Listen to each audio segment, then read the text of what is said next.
Cinematic, at my late wife's funeral. Her best friend whispered, "There's something she asked me to do." Emotional. The brass hinge on Sarah's casket sat 2 millimeters out of line. That was where I kept my eyes. Not on the mahogany lid, not on the open earth beside it, not on the people standing under black umbrellas while damp grass darkened their shoes. The hinge caught the gray afternoon light at the wrong angle. If I studied it long enough, grief became a measurement problem. The air smelled of wet soil and crushed white roses. A gust moved through the cemetery. Petals scraped across the casket and gathered near the green lowering straps. Renata Lewis stepped out of the line of mourners. She wore a black coat over a charcoal suit, and her dark hair had been pinned into a knot that the wind was already undoing. In one hand, she carried the memorial program. In the other, a single white rose. She stopped beside me rather than in front of me. Her gaze moved once to the crooked hinge, then back to my face. "There's something Sarah asked me to do," she whispered. "I can't explain it here, not until the archive is safe."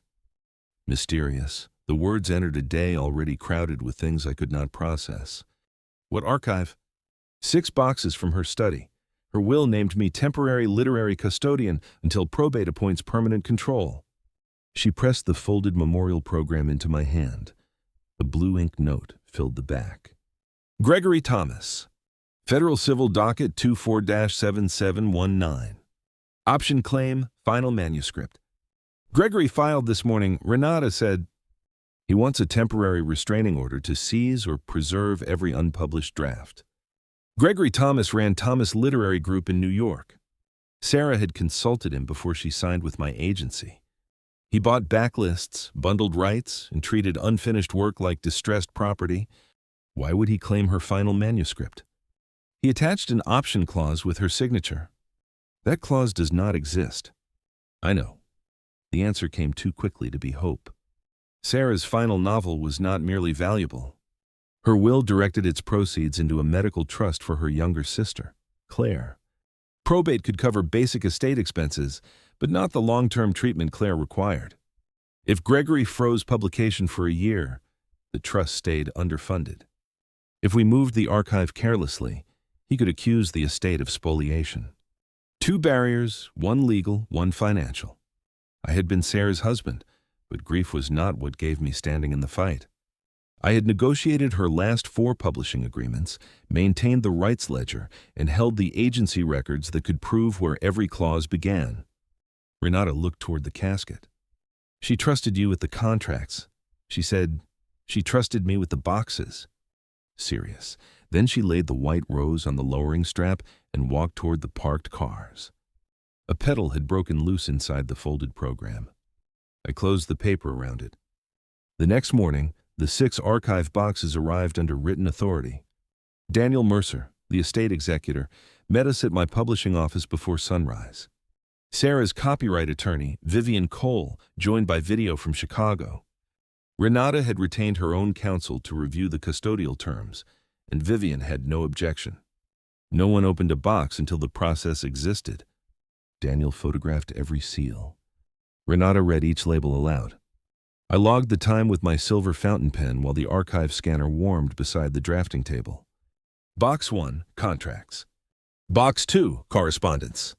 Box 3, research. Box 4, handwritten drafts. Box 5, digital media. Box 6, personal letters restricted. We signed the archive custody authorization. The form gave Renata the right to stop work, restrict personal material, and request neutral review. Every transfer required 2 signatures. Vivian watched from the screen. "Pierce handles publishing history and rights comparison," she said. Renata maps the physical archive. I handle the TRO response and probate motions. No one improvises outside those roles. "Agreed," Renata said. Daniel signed last. The boxes opened. The office smelled of old paper, toner, dark roast coffee, and the faint lavender sachets Sarah used in every drawer she owned. My brass hound paperweight sat at the corner of the table, holding down the first custody sheet.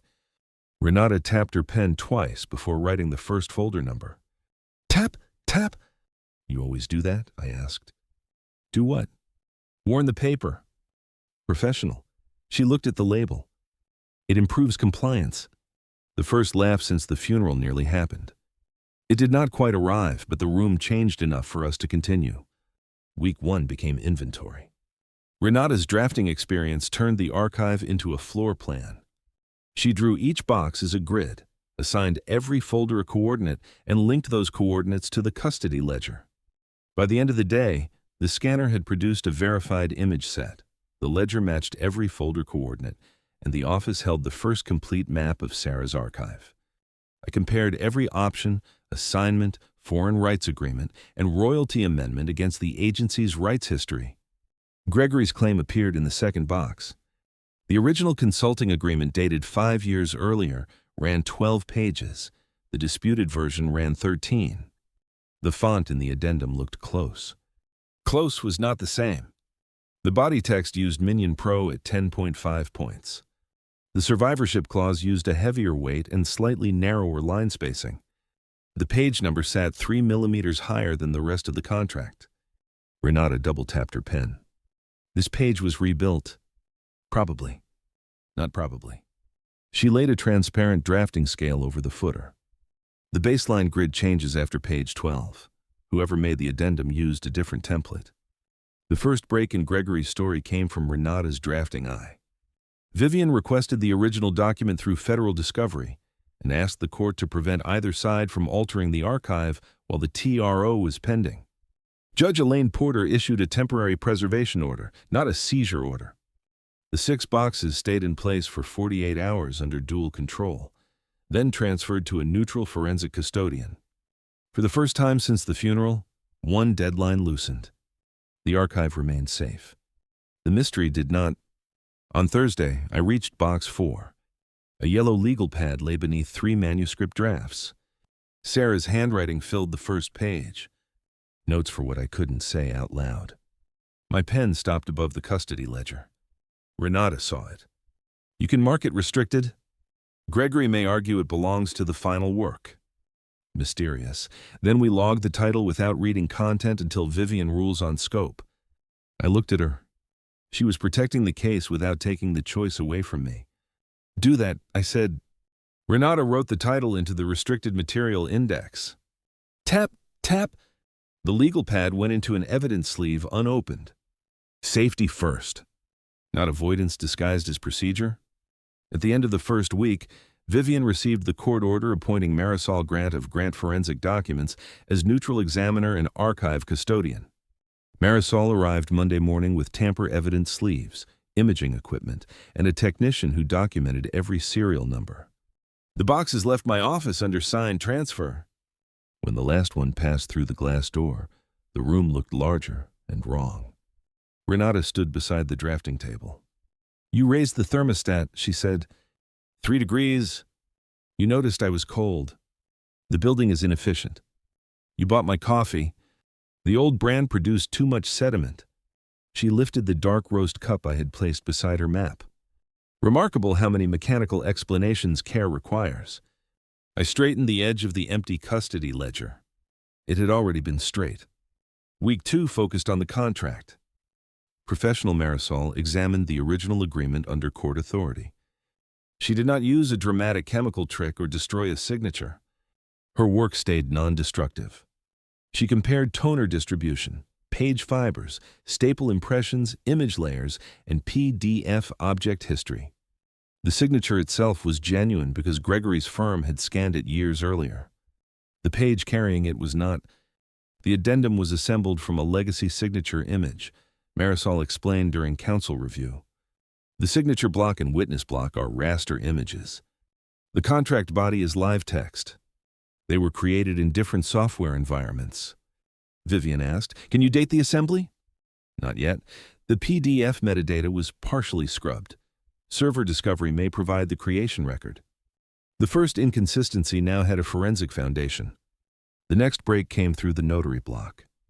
The addendum claimed Sarah signed in New York on October 14, 2021, before witness Caleb Monroe and notary Elaine Foss. Vivian subpoenaed the notary journal. Elaine Foss had not notarized Sarah's signature that day. Her journal showed she had been in Albany handling a real estate closing. The witness name belonged to a Thomas Literary Group employee who left the company 2 years earlier. My agency calendar placed Sarah at a Vermont writing retreat on October 14th. That alone did not prove she could not have signed a paper, so we kept looking. The retreat had recorded a live author session at the alleged signing time. Toll data showed Sarah's car remained in Vermont. The lodge manager retained courier logs because packages had to pass through the front desk. No courier arrived for Sarah that week. The conflict now rested on records, not assumption. Gregory responded with a cease and desist notice and a demand that my agency stop contacting foreign publishers about Sarah's backlist. A rumor appeared in an industry newsletter the next day: Wilson Agency under rights review. 2 clients called. 1 postponed a contract. Social pressure moved into financial pressure. Claire called from Ohio. She tried to sound as though the delay did not frighten her. My treatment center can hold the new schedule for 60 days, she said. After that, I need proof of funding. I turned the brass hound until its nose pointed toward the wall. We will have a trust update before then. You don't have to promise. I'm not promising an outcome. I'm promising an update. A smaller sentence, one I could keep. Week 3 brought the neutral forensic report and the first cost estimate from probate. Emotional. The estate could fund legal work for 8 weeks without selling other rights. After that, Daniel would need court permission to liquidate investments meant for Claire's trust. Gregory knew the calendar. He requested expedited TRO review. Vivian asked me for a complete rights and provenance matrix. I built it from every agency contract Sarah had signed, every amendment, every royalty statement, and every version history stored on our servers. Renata converted the matrix into a visual exhibit. She aligned original clauses in one column, Gregory's altered pagination in another, and dated rights events across the bottom like structural loads. The result made the fraud visible before anyone read a paragraph of legal argument. Marisol studied the exhibit. This is the first chart I've seen that makes page architecture understandable to a judge, she said. Renata tapped her pen twice. I warned the pages. Marisol looked at me. Does she always do that? The paper has become unusually cooperative. The laugh arrived this time. Small. Necessary. Renata missed one evening because her firm had a library deadline. I made 2 coffees before remembering. One cooled beside the empty drafting scale. Her email arrived at 8:14. Subject: Do not improve my exhibit. The final note read, The brass hound is not a scale symbol. I removed the paperweight from the scan and sent a corrected file. Her reply came 2 minutes later. Acceptable. The paper has been warned. I poured out the unused coffee and left the thermostat unchanged. The same afternoon, a dried white rose petal slipped from the memorial program I had tucked inside the ledger. It landed on the contract matrix. Renata stopped smiling. The office smelled of coffee and paper, but for 1 second the cemetery returned. Damp earth, cold wind, crushed roses. I lifted the petal by its edge and placed it inside a clear archival sleeve. Personal item, I said. Dramatic, not evidence, Renata replied. I wrote the distinction on the sleeve. The smell no longer belonged only to burial. The petal had become an instruction we could carry without pretending it was evidence. Week 4 brought a harder deadline. Gregory asked the court to freeze publication negotiations and prohibit the estate from licensing the manuscript while his claim remained unresolved. Vivian opposed the motion. The judge scheduled the TRO hearing for week 7. At the same time, Gregory's firm produced a declaration from Caleb Monroe claiming he witnessed Sarah sign in New York. The retreat records contradicted him, but contradiction was not enough. Vivian needed a reason the court could test. Marisol requested Gregory's server audit and document management logs. His counsel resisted. Judge Porter ordered limited production focused on the disputed addendum. The server records would not arrive until week 7. Until then, the estate stayed exposed. Renata continued working at her architectural firm during the day and in my office at night. By 6, the thermostat was 3 degrees warmer. Dark roast coffee waited beside her drafting scale. She never thanked me aloud. The cup always emptied. One night, The building's central heater failed. Renata kept working in her suit jacket until her fingers began missing keys. I took my oversized wool coat from the brass rack. May I? She looked up. I held the coat rather than placing it on her. Yes. I draped it over her shoulders and stepped back. You cannot align exhibits if your hands shake, I said. You could say I look cold. That would be less precise. The publishing industry survives on imprecision. Only the marketing department. Professional. She pulled the coat tighter. For 10 minutes, the office felt almost inhabited instead of defended. Before the call, Renata divided a sandwich with the office letter opener. That is for correspondence, I said. It has found a higher calling. I aligned my uneven half with the napkin. Food does not require pagination. Everything benefits from order.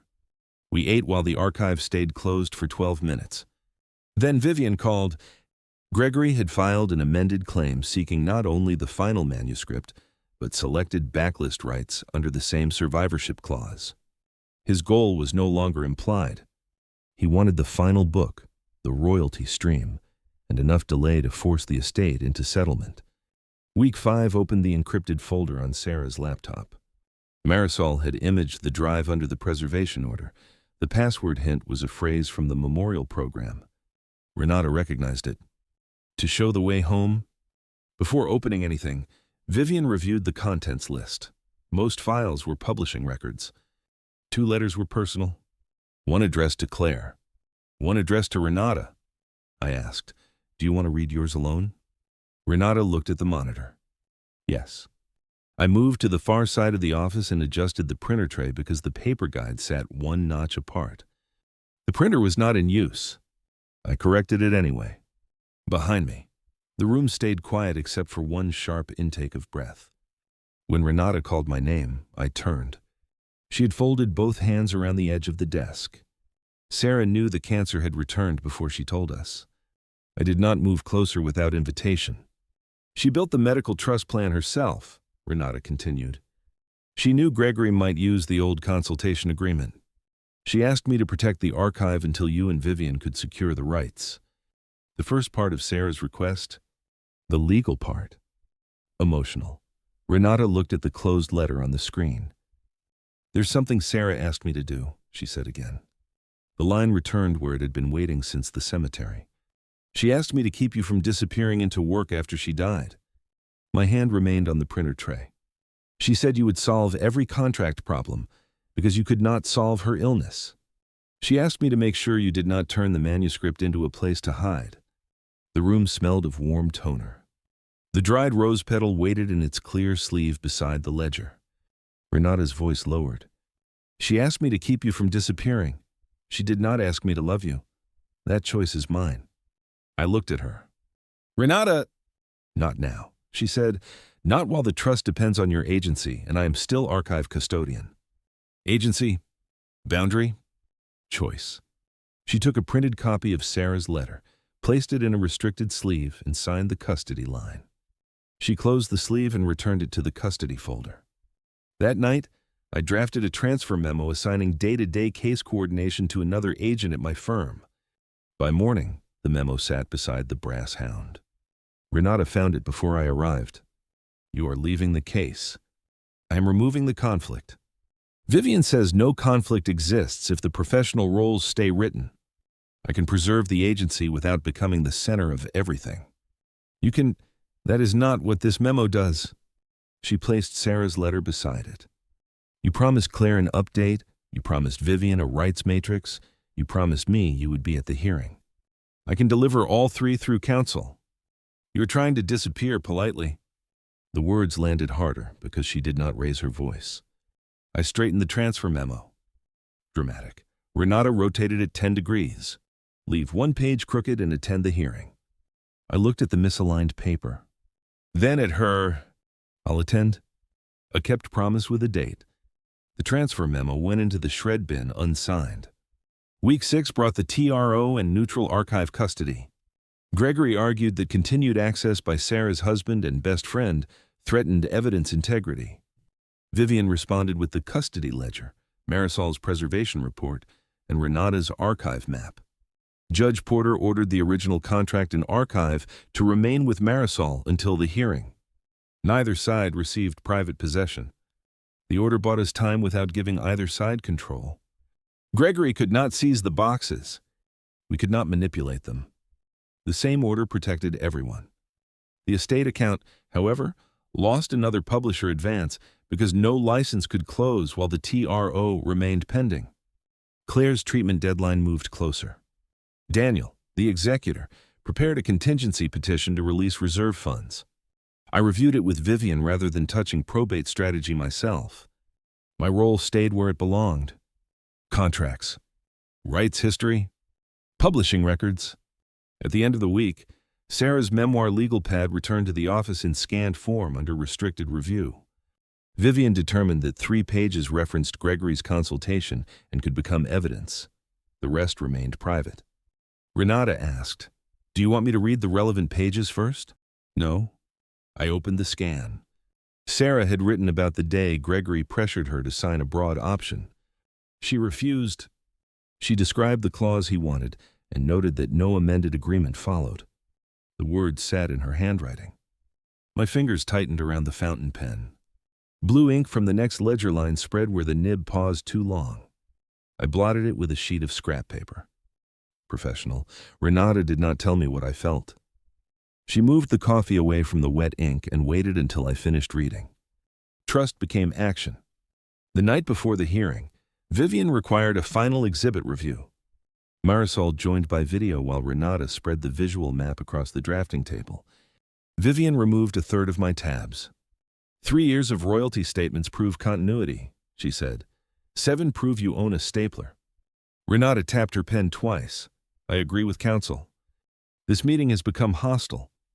Marisol made me delete the word obvious from the page comparison.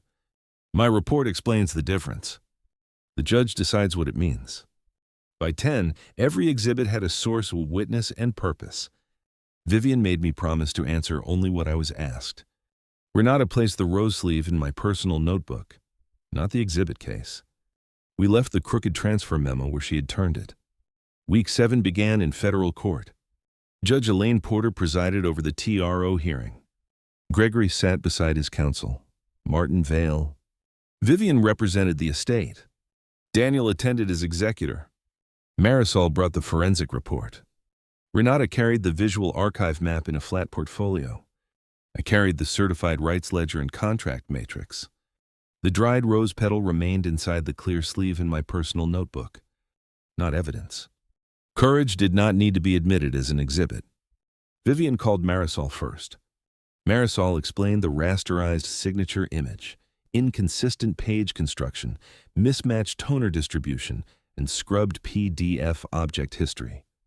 She stayed within her conclusions. The signature image originated from an older genuine document, she said. The survivorship addendum was assembled later. Martin Vale asked whether she could identify who assembled it. No. He smiled. Then you cannot say Mr. Thomas created it. Not from the document alone. No overreach. Next came the notary journal, retreat video, toll records, and courier logs. Then Renata's exhibit. She placed the original contract pagination beside the altered page grid. Architectural drafting depends on consistent baselines, she said. The addendum uses different spacing, footer height, and margin geometry. It was not produced from the same document template. Judge Porter leaned forward. Emotional. For someone without design training, what should I notice first? Renata pointed to the footer. The page number climbs upward only on the disputed page. Simple. Visible. Vivian called me next. I presented Sarah's rights history and every reference to Gregory's consulting agreement across 5 years of agency records. No amendment. No survivorship right. No backlist option. The absence of a document is not always evidence, I said. Here, the rights ledger records each change because foreign publishers relied on it. Gregory's claimed option never appears in a royalty statement, subrights disclosure, tax schedule, or later negotiation. Judge Porter examined the matrix. This is unusually clear, she said. Her comment mattered because it came from the person who had to decide whether our records could be trusted. Then Vivian introduced the server production dispute. Gregory's counsel had provided partial logs that morning. One audit record showed the disputed PDF entered the firm's document system 11 days after Sarah's death. The final missing link had arrived at the hearing, late enough that Gregory had already committed to his claim. Martin Vale requested time to investigate. Vivian asked the court to deny the seizure request and order complete server discovery.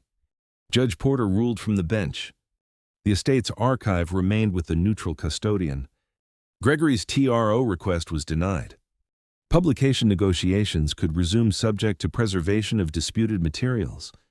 Thomas Literary Group had 14 days to produce complete server logs and revision histories. The court reserved sanctions. No instant waiver. No cinematic threat. The order came from verified records, limited conclusions, and work another person could reproduce. Outside the courthouse, damp winter soil darkened the planters along the steps.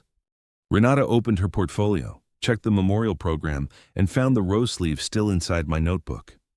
"You brought it." I did not submit it. Dramatic, I know. She touched the plastic sleeve once. The scent of crushed roses existed only in memory now, but it no longer belonged solely to burial. We had carried it into the room where Sarah's work stayed hers. Week 8 closed the legal case. The subpoenaed server logs showed Gregory's operations director created the addendum 11 days after Sarah's death using a scan of the original signature page. Internal messages discussed estate pressure and the value of freezing the manuscript before probate-funded litigation.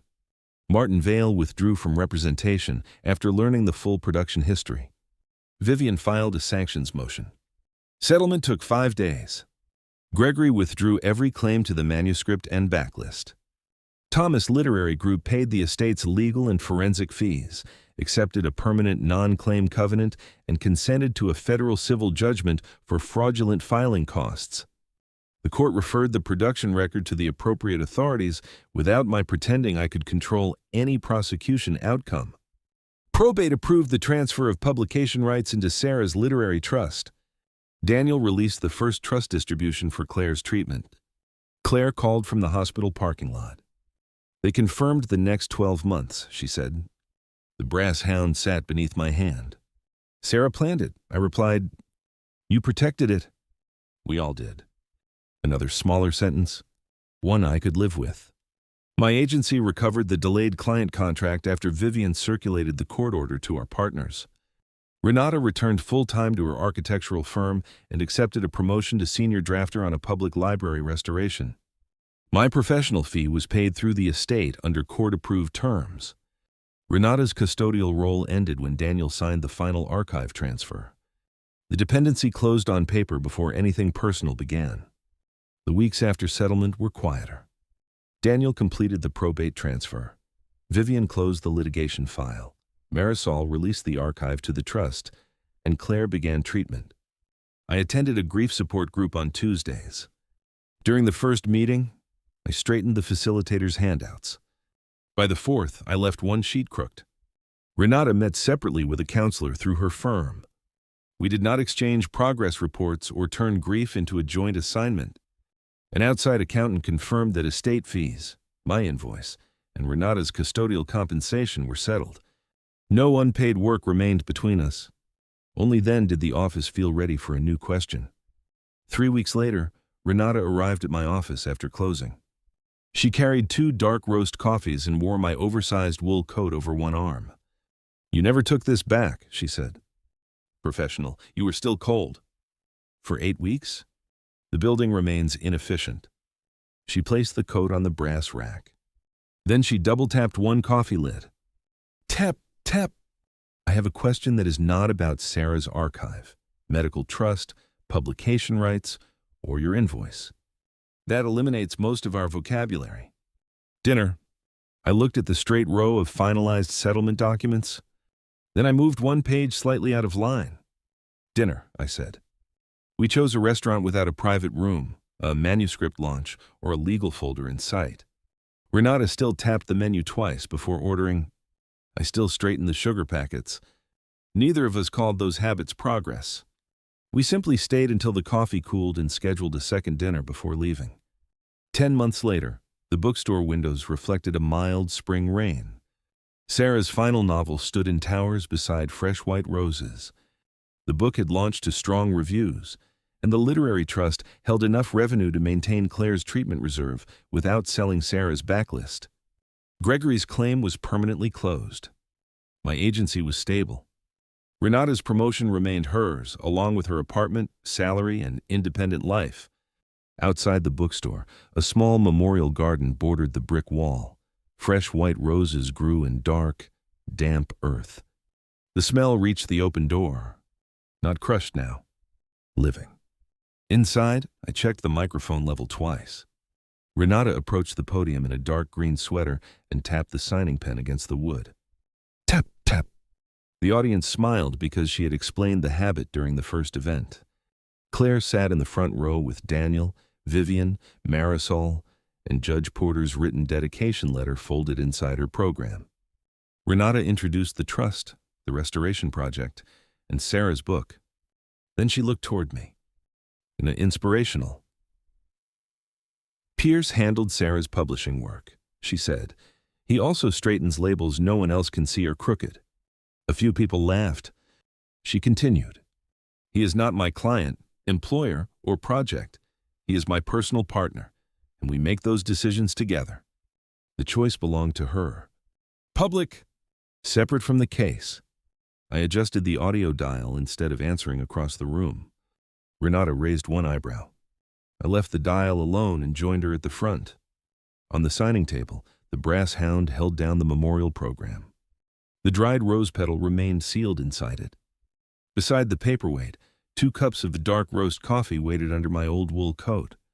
I looked through the open door toward the white roses growing in damp earth.